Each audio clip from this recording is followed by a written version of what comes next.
ये है एस्ट्रो ग्रहों की पाठशाला में आपका स्वागत है। मैं हूँ विनोद गुप्ता। हम आज आपको ग्रहों पर जो प्रभाव हमारे ऊपर पड़ता है, ब्रह्मांड में जो ग्रह चल रहे हैं, 7 ग्रह हैं, सूर्य, चंद्र, मंगल, बुध, गुरु, शुक्र और शनि।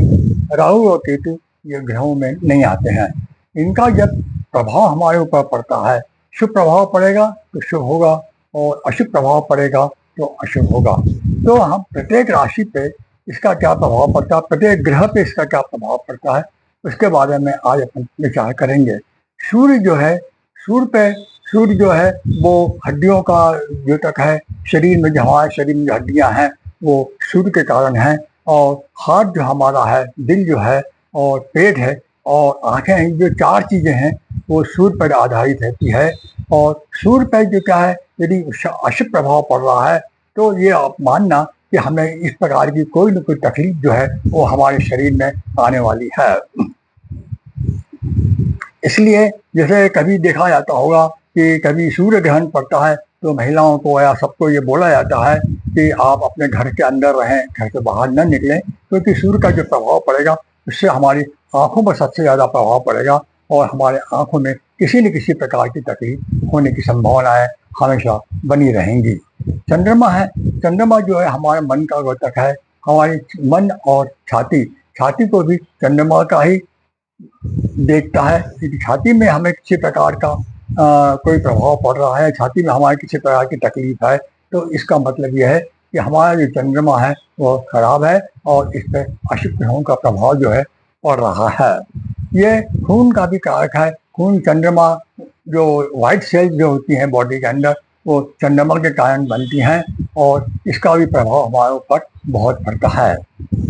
सफ़ेद सेल जो होती हैं, व्हाइट सेल, वो चंद्रमा के कारण ही बनती हैं।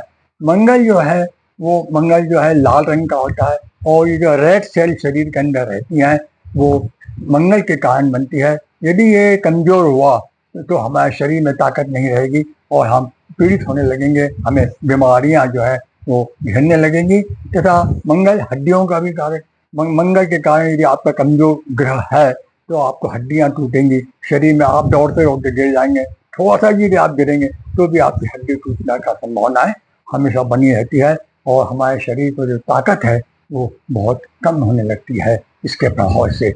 इसलिए ब्रह्मांड में यदि मंगल के ऊपर खराब प्रभाव पड़ रहा है तो उसका प्रभाव हमारे ऊपर भी आएगा, हमारे शरीर पे आएगा और हमारे शरीर को जो है इस प्रकार की तकलीफें जो है वो होने लगेंगी और हम शरीर से बहुत ही परेशान होने लगेंगे। बुद्ध जो है वो हमारे शरीर में क्या है, संचार की व्यवस्था करता है। संचार का मतलब यह है विचार। हमारे शरीर में जो विचार आते हैं, हमारे मन में जो दिमाग में विचार चलते हैं, वो कौन देता है? वो बुद्ध देता है। इसलिए विचारों का जो कारण है, खराब विचार आ रहे हैं या अच्छे विचार आ रहे हैं, ये बुद्ध के कारण होता है। बुद्ध क्या है? बुद्ध स्किन का भी कारक है। यदि हमारे शरीर पे किसी प्रकार की कोई बीमारी है, स्किन में कोई न कोई परेशानियां हैं, तो वो इसका मतलब यह है कि बुद्ध पर खराब प्रभाव पड़ रहा है। और यदि स्किन बहुत अच्छी है, कभी स्किन टूट गई या लग गया, हमें चोट लगी, तो वो ज्वाइंट हो जाएगी, फटाफट बहुत जल्दी ज्वाइंट हो जाएगी और आपको ऐसा लगेगा कि नहीं कि हमारी स्किन में किसी प्रकार का तकलीफ आई थी। इसलिए बुद्ध का अच्छा होना भी बहुत जरूरी है। बुद्ध क्या है? मेमोरी का भी ऐसा है। बुद्ध यदि हमारे शरीर में कमजोर है तो हमारी मेमोरी लॉस जो होती है वो इसी कारण होती है और बुद्ध को अच्छा करने का प्रयत्न हमेशा करना चाहिए। नेक्स्ट जो है वो है गुरु। गुरु जो है, गुरु भी हड्डियों का कारक है और यह हम जो भोजन करते हैं, भोजन पचता है पेट के अंदर, ये सब चीज़ें जो है हमारे गुरु के ऊपर आधारित रहती हैं। और गुरु कमजोर होगा तो आपको इस प्रकार की परेशानियां आपके शरीर में आने लगेंगी।